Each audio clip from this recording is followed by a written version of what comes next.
Pada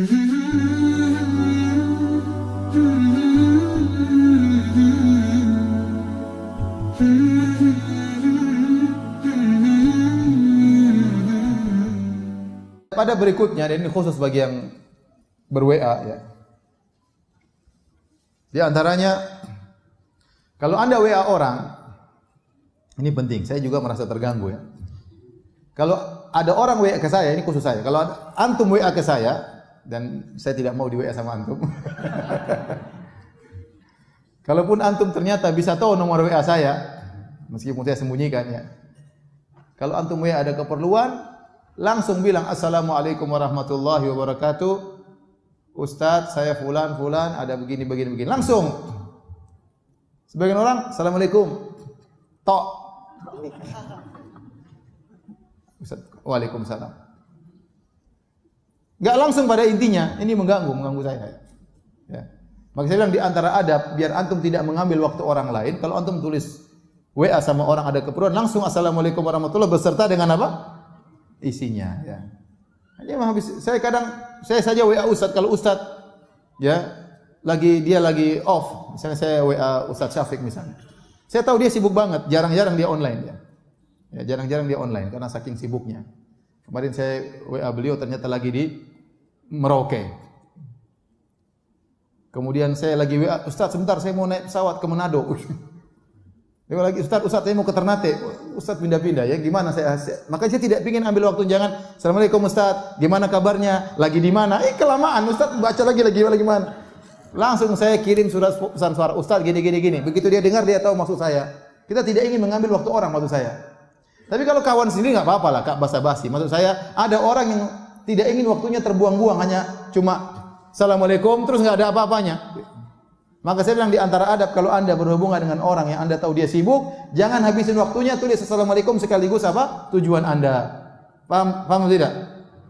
Tapi kalau sama istri, sayang gimana? Enggak apa-apa, lagi di mana? Sama istri enggak ada masalah.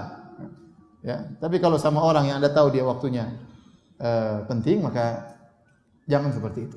Ya, seperti itu. Jadi kesempatan dia melihat WA kita, dia langsung tahu maksud dan tujuan dari isi WA dari kita. Maka assalamualaikum langsung isinya. Tapi permasalahan berikutnya, Ustaz, kalau ada orang beri salam kepada kita, apakah harus kita jawab? Orang beri salam lewat WA, assalamualaikum, atau lewat WhatsApp, atau lewat SMS, atau lewat Facebook, assalamualaikum.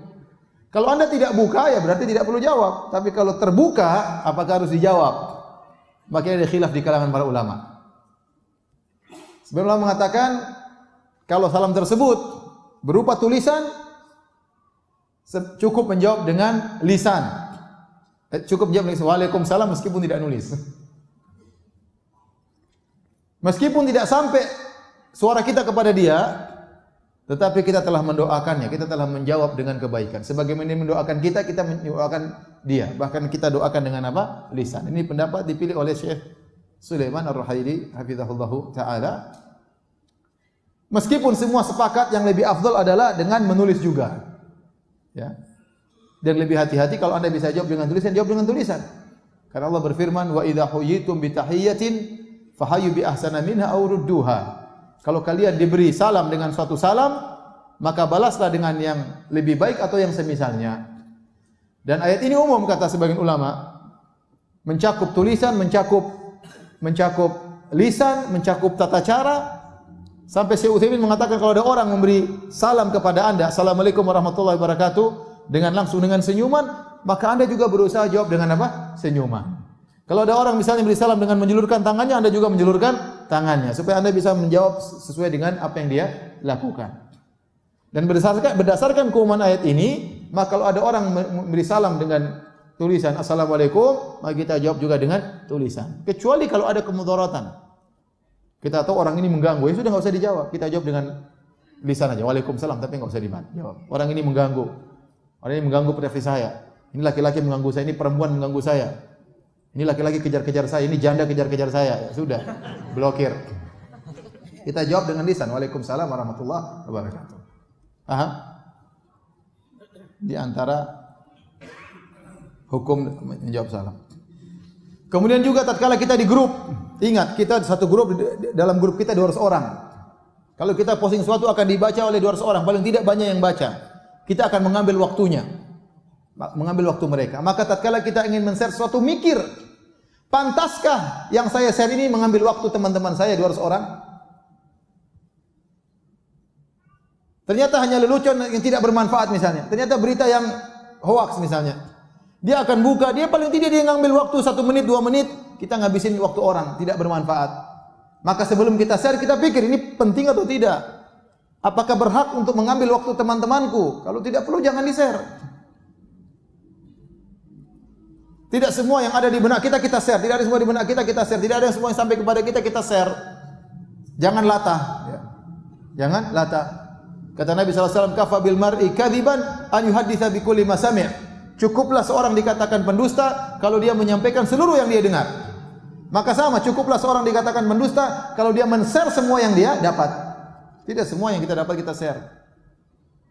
Kalau ada share, ada berita datang kepada kita, pertama kita cek benar atau tidak. Datang dari jalan yang terpercaya atau tidak. Ya, sekarang berita ngawur-ngawur, banyak ngawurnya. Apakah sumber-sumber berita orang-orang penulis berita tersebut sikoh, ente kenal, rajin sholat di masjid, jujur? Anda kan nggak tahu. Mau berita tentang Saudi, mau berita tentang Amerika, mau berita tentang Indonesia, mau berita tentang pemerintah, mau berita tentang ustadz, belum tentu benar. Belum tentu benar. Kalau Anda mengenal yang bawa berita, maka Anda silakan. Tapi kalau enggak, hati-hati. Pertama, sebelum Anda men-share berita, pertama cek beritanya benar atau tidak. Kalau ternyata sudah benar, yang kedua manfaat atau tidak, maslahat atau tidak. Tidak semua yang benar kita sebarin. Kalau ternyata tidak bermanfaat, jangan disebarin, enggak usah. Ngabisin waktu saudara-saudara kita. Ya. Baik, yang berikutnya kalau Anda men-share berita, link, langsung tulis judulnya, jangan linknya doang, orang jadi penasaran. Juga, wah begini aja ngabisin kuota. Anda mengambil harta orang lain. Kuota orang lain habis padahal hal yang tidak bermanfaat. Maka kalau Anda nge-share link, langsung judulnya. Ini berita tentang ini loh, selek langsung linknya. Jangan bikin orang penasaran. Sebagian orang kirim ke saya tanpa ada judul, ini apa, saya jadi penasaran. Buka ternyata nggak bermanfaat ya. Nggak bermanfaat. Atau berita yang sudah terulang ternyata sudah kita baca sebelumnya, ngabisin kuota kita aja. Kemudian juga tatkala kita di grup ingin beri faedah, jangan terus-terusan kirim faedah. Hanya kopas pagi kirim faedah, siang kirim faedah, sore kirim faedah, kirim. Jangan. Itu seminggu sekali kirim faedah. Pilih faedah yang terbaik kirim agar dibaca oleh saudara-saudara kita. Tidak semua yang sampai kepada kita kemudian kita harus beritahukan kepada orang lain.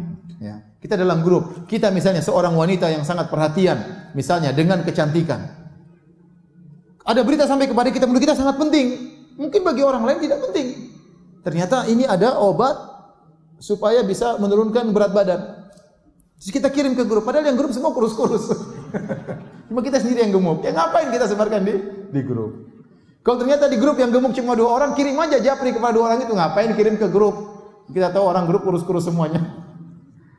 Maksud saya tidak semua yang menurut kita penting itu juga penting bagi orang lain. Harus kita pikirkan penting enggak bagi orang lain. Tidak semua penting yang bagi kita penting bagi orang lain. Kemudian juga kalau ngirim berita, ngirim waktu-waktu yang tepat. Jangan ngirim share jam 2 malam. Ngapain share berita jam 2 malam? Biar orang tahu Anda lagi sholat malam. Ini waktu lagi mereka mungkin lagi orang ada apa sih bunyi, ternyata enggak ada apa-apa. Mungkin dia lagi tidur ting dia lupa matikan HP-nya. Jam 2 malam ada berita apa, ternyata share yang tidak bermanfaat. Maka pilih waktu yang tepat. Kira-kira orang biasa pegang HP jam berapa? Mungkin pagi-pagi, mungkin sore-sore, mungkin sebelum tidur, enggak apa-apa. Kemudian kalau Anda ternyata dalam grup akhwat, hati-hati, misalnya Anda punya grup 20 orang, semua teman-teman lama, teman-teman sekolah dulu yang mungkin saling tukar-tukaran foto di grup, hati-hati jangan dilihat sama suami. Jangan dilihat oleh suami, enggak boleh ya. Berita apa, Ma? Enggak usah tahu. Ini khusus buat akhwat, enggak boleh. Ya. Karena jangan sampai kita memperlihatkan teman-teman kita yang cantik-cantik sama suami kita ya. Siapa tahu suami kita tertarik kan repot nanti. Enggak boleh. Rasulullah SAW mengatakan dalam hadisnya, la tubashirul mar'atul mar'ata fatan'atuha li zawjiha ka'annahu yanzuru ilaiha. Janganlah seorang wanita bertemu dengan wanita lain, kemudian dia pulang ketemu suaminya, dia ceritain, "Mas, tadi saya ketemu perempuan gini gini gini gini." Seakan-akan sang suami lihat langsung wanita tersebut. Ini tidak boleh oleh Nabi sallallahu alaihi wasallam. Nanti buat suaminya penasaran. Tadi perempuan Masya Allah, mas, mancungnya luar biasa, putihnya luar biasa. Siapa? Suaminya penasaran. Wong diceritakan saja enggak boleh, apalagi lihat langsung. Diceritain saja enggak boleh, apalagi lihat langsung. Enggak boleh. Ini amanah, dan belum tentu wanita ya teman kita tersebut ridho dilihat sama suami anti, belum tentu. Maka kalau sudah dalam grup amanah, jangan kita sebarkan foto-foto yang dalam grup tersebut, tidak boleh.